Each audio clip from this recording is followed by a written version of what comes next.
Hello प्यारे दोस्तों, आप सभी लोगों का स्वागत है हमारे यूट्यूब प्लेटफॉर्म। तो जैसा हमारा चल रहा है एग्रीकल्चर में एग्रीकल्चर जी के, तो आज हम लोग पढ़ने वाले कृषि एवं संबंधित विषयों का उद्भव भाषा शब्द। उद्भव भाषा शब्द किस तरह से उन कृषि और एवं संबंधित जो कृषि से संबंधित विषयों का उद्भव, कैसे उनकी उत्पत्ति हुई है और कौन सी भाषा से हुई है वो देखेंगे आज। तो पहला देख लीजिए फ्लोरिकल्चर ये लैटिन भाषा का शब्द है अपना। फ्लोरिकल्चर लैटिन भाषा का शब्द है। फ्लोरिकल्चर में फूलों का अध्ययन करते हैं। ये आपको मैंने हॉर्टिकल्चर की जब क्लास ली है तो उसमें मैंने बता दिया है, तो आप वो वाली क्लास जाकर देख लीजिए। अगर जो स्टूडेंट नहीं देखे हैं तो जाकर प्लेलिस्ट में हॉर्टिकल्चर नाम से प्लेलिस्ट बनी है, उसमें जाकर देख लीजिए। हॉर्टिकल्चर की पढ़ी है वीडियो। फ्लोरिकल्चर लैटिन भाषा का शब्द है। दूसरा देखिए एक्सटेंशन, ये भी लैटिन भाषा का शब्द है। इसमें जो एक्स का अर्थ है बाहर और टेंशन का अर्थ है खींच है। सॉइल अपना देख लीजिए। मिट्टी सॉइल मानी मिट्टी होती है। ये लैटिन भाषा का शब्द है। ये दो शब्द है। इसमें जो सोलम है इसका अर्थ होता है जमीन। लैटिन भाषा के सोलम शब्द से सॉयल बनी है, तो इसका जो सोलम है, सोलम का अर्थ जमीन होता है। मानसून ये अरबी भाषा का शब्द है। मानसून अपना अरबी भाषा का शब्द है। ये अरबी भाषा के मौसम शब्द से मानसून बना था। अपना अरबी भाषा के मौसम शब्द से मानसून शब्द बना था। मौसम का अर्थ होता है मौसम, जिसे हम सीजन कहते हैं। मौसम का अर्थ है मौसम, जिसे हम सीजन कहते हैं। पांचवा देख लीजिए बायोडायनेमिक अपना क्या है, तो यह ग्रीक भाषा का शब्द है। ग्रीक भाषा के शब्द दो शब्दों से मिलकर बना है, बायोस तथा डायनेमिक। बायोस का अर्थ है जीवन और डायनेमिक का अर्थ है ऊर्जा, जीवन को ऊर्जा देना। बायोडायनेमिक कहलाता है। यह ग्रीक भाषा का शब्द है। यह ग्रीक भाषा के दो शब्दों से मिला, बायोस और डायनेमिक। बायोस का अर्थ जीवन और डायनेमिक का अर्थ है ऊर्जा। एग्रीकल्चर अब अपना देख लीजिए। एग्रीकल्चर अपना एग्रीकल्चर माने कृषि होता है। एग्रीकल्चर लैटिन भाषा का शब्द है। यह लैटिन भाषा के दो शब्दों से मिलकर बना है, एगर या एगरी और कल्चरा। एगर या एगरी का अर्थ है मिट्टी और कल्चरा का अर्थ अपना खेती करना। तो एग्रीकल्चर लैटिन भाषा का शब्द है। लैटिन भाषा के दो शब्दों से मिलकर बना है, एग्री और कल्चरा। एग्री का अर्थ है अपना मिट्टी और कल्चरा का अर्थ है खेती करना। मिट्टी से अपनी खेती करना एग्रीकल्चर कहलाता है। एग्रोनॉमी अपना देख लीजिए। एग्रोनॉमी ग्रीक भाषा का शब्द है। यह ग्रीक भाषा के दो वर्डों से मिलकर बना है, एग्रोस प्लस नोमोस। एग्रोस का अर्थ है फील्ड, जिसे खेत कहते हैं, और नोमोस का अर्थ है प्रबंधन। खेत का प्रबंधन करना या फील्ड मैनेजमेंट करना एग्रोनॉमी कहलाता है। हॉर्टिकल्चर लैटिन भाषा का शब्द है। लैटिन भाषा के दो शब्दों से मिलकर बना, हॉर्टरस प्लस कल्चरा। हॉर्टरस का अर्थ है बगीचा और कल्चरा का अर्थ अपना खेती करना। बगीचे की खेती करना हॉर्टिकल्चर कहलाता है। मैं यहाँ परिभाषा भी बता चलता हूँ छोटी छोटी। पोमोलॉजी या लैटिन प्लस ग्रीक भाषा, दोनों भाषाओं के शब्दों से मिलकर बना है, संयोजन से बना है। इसमें दो शब्दों से मिलकर बना, पोमंट और लॉजी या लोगोस। पोमंट का अर्थ है फल और लॉजी या लोगस का अर्थ है प्रवचन या विज्ञान। फलों का अध्ययन करना पोमोलॉजी कहलाता है। सीधे याद रखिए, फलों का अध्ययन करना पोमोलॉजी कहलाता है। यह लैटिन प्लस ग्रीक दोनों भाषाओं के शब्दों से मिलकर बना है। समझ आया तो स्क्रीनशॉट लीजिए, आगे बताते हैं। अब देख लीजिए आगे अगला पॉइंट, ओलोरिकल्चर क्या होता है, इसकी उत्पत्ति कैसे हुई है, तो देख लीजिए। ओलोरिकल्चर लैटिन भाषा से इसकी उत्पत्ति हुई है। लैटिन भाषा के दो शब्दों से उत्पत्ति हुई, ओलेरिस प्लस कल्चर। ओलोरिस का अर्थ है पॉट या जड़ी बूटी। पॉट माने सब्जी होती है या जड़ी बूटी, और अंग्रेजी शब्द के कल्चर से हुई है, जिसका अर्थ है खेती करना। कल्चर का अर्थ अब जाने ही गई, खेती होता है।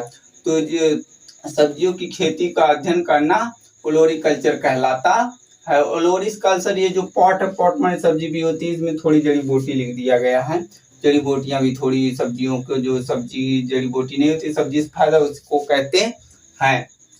ट्रक गार्डनिंग, ट्रक गार्डनिंग क्या है तो आप यहाँ पर जान लीजिए। बाकी हॉर्टिकल्चर में ये सब है, ट्रक गार्डनिंग, ओलोरिकल्चर, फ्लोरिकल्चर, पोमोलॉजी, ये सब वहाँ पर पूरा विस्तार से पढ़ा जाएगा। उसमें भी अभी बेसिक वहाँ पर चलाया जा रहा है। अब इसके बाद प्रोपोगेशन, उसमें चलेगा प्रबंधन, हॉर्टिकल्चर में प्रवर्धन चलेगा, जो अपना कलम वलम सब करते हो ना, उसके बारे में, कलम कैसे करके पौधे को लगाया जाता है, ये सब चलेगा। ट्रक गार्डनिंग क्या है, फ्रांसीसी या फ्रेंच शब्द से बना है। फ्रांसीसी शब्द के ट्रक या टोकर, ट्रक या ट्रोकर का अर्थ है वस्तु विनिमय या विनिमय के लिए इसका होता है। और देखिए नेमेटोड, पढ़ावा देखिए, नेमेटोड या यूनानी या ग्रीक भाषा का शब्द है, या दो शब्दों से मिलकर बना है, नेमा और टोइड। नेमा का अर्थ है धागे और टोइड का अर्थ है फॉर्म। और देख लीजिए 13वां पेडोलॉजी। पेडोलॉजी अपना सॉइल साइंस में हम लोग पढ़ेंगे, पेडोलॉजी क्या होता है, पेडोलॉजी किसे कहते हैं, तो ये सब वहाँ पर पेडोलॉजी का शब्द उत्पत्ति कहाँ से हुई, तो यहाँ पर पढ़ेंगे उत्पत्ति किस शब्द से हुई, वहाँ पढ़ेंगे पेडोलॉजी को किसने दिया था, पेडोलॉजी के साइंटिस्ट, ये सब सॉइल साइंस में पढ़ेंगे। पहले मैं सोच रहा हूँ आपका एग्रोनॉमी खत्म कर दूं और हॉर्टिकल्चर खत्म कर दूं और थोड़ा बहुत बायोलॉजी आपका खींच दूं चैप्टर, तब जाकर आप ये जो एग्रोनॉमी में हम बेसिक चला रहे हैं इसको खत्म करने के बाद हॉर्टिकल्चर में लगते हैं, हॉर्टिकल्चर को जल्दी से खत्म करेंगे, ध्यान देना। आप लोग देख लीजिए पेडोलॉजी। पेडोलॉजी यूनानी या ग्रीक भाषा का शब्द है, ग्रीक भाषा के पेडो से बना है। पेडो का अर्थ है मिट्टी या पृथ्वी।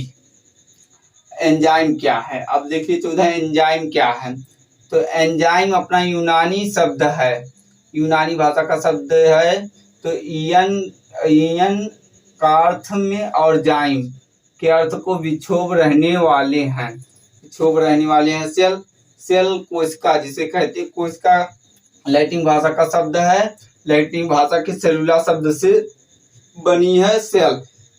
सेलुला का अर्थ होता है छोटे डिब्बे, सेलुला का अर्थ होता है छोटे डिब्बे। अपनी सेल भी बहुत सूक्ष्म कर एकदम मानो कि छत्ते मत्ते गूथे रहती है ना, उसी लिए ये छोटे डिब्बे उसी से लिया गया है। लैटिन भाषा के सेलुला शब्द से सेल शब्द का लिया गया है और इसका अर्थ होता है सेलुला का छोटे डिब्बे। अपना इकोलॉजी देख लीजिए, इकोलॉजी ग्रीक भाषा का शब्द है। इकोलॉजी पूरा एक चैप्टर अपना बॉटनी में, इसको भी पढ़ेंगे हम पूरा विस्तार से, बहुत बड़ा चैप्टर है इकोलॉजी। इकोलॉजी ग्रीक भाषा का शब्द है, या ये बना है दो शब्दों से मिलकर, ओइकस और लोगो। ओइकस का अर्थ है घर या निवास स्थान और लोगो का अर्थ है अध्ययन करना, लोगो का अर्थ है अध्ययन करना। एंटोमोलॉजी, एंटोमोलॉजी ग्रीक भाषा का शब्द है, ग्रीक भाषा के दो शब्द से मिला हुआ एंटमो और लोगो। एंटमो का अर्थ है कीट जो खंड में विभाजित हों और लोगो का अर्थ है प्रबंधन, डिस्कस। तो एंटोमोलॉजी में कीटों के अध्ययन को एंटोमोलॉजी के अंतर्गत एंटोमोलॉजी कहलाता है, कीटों का अध्ययन एंटोमोलॉजी कहलाता है, जो कीट विज्ञान इसका हिंदी होती है।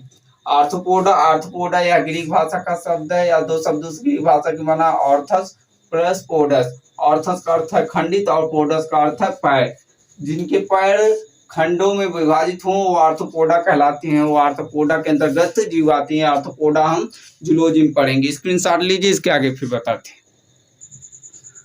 अब देख लीजिए हमारा अगला फाइटोपैथोलॉजी।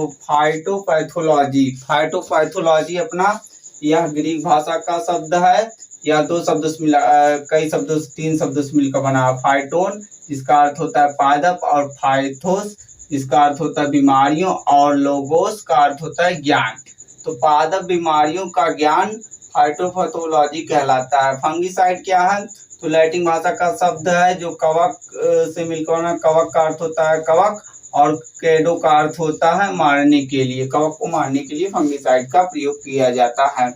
मेट्रोलॉजी, मेट्रोलॉजी यह ग्रीक भाषा का शब्द है, यह ग्रीक भाषा का शब्द है जिसे मेट्रो, जो ग्रीक भाषा का मेट्रो शब्द से मेट्रोलॉजी बना। मेट्रो का अर्थ होता है पृथ्वी की सतह से ऊपर वातावरण और सना हुआ, और लॉजी का अर्थ होता है विज्ञान का संकेत। तो पृथ्वी के सतह से ऊपर वातावरण जो सना हुआ है उसका ज्ञान का विज्ञान, जिस विज्ञान के का संकेत दिया जाता है मेट्रोलॉजी कहलाता है। रबी खरीफ जायद, रबी खरीफ जायद जो अपनी ऋतुएं हैं वो अरबी भाषा का शब्द है। और सीरियल्स, सीरियल्स जो अपनी है दलहनी फसलें और रोमन भाषा का शब्द है। शुगर जो अपनी चीनी है वो संस्कृत भाषा का शब्द है। सोलन चाक और सोलेंटेज ये रसियन वर्ड अपने हैं, रसियन भाषा का शब्द है।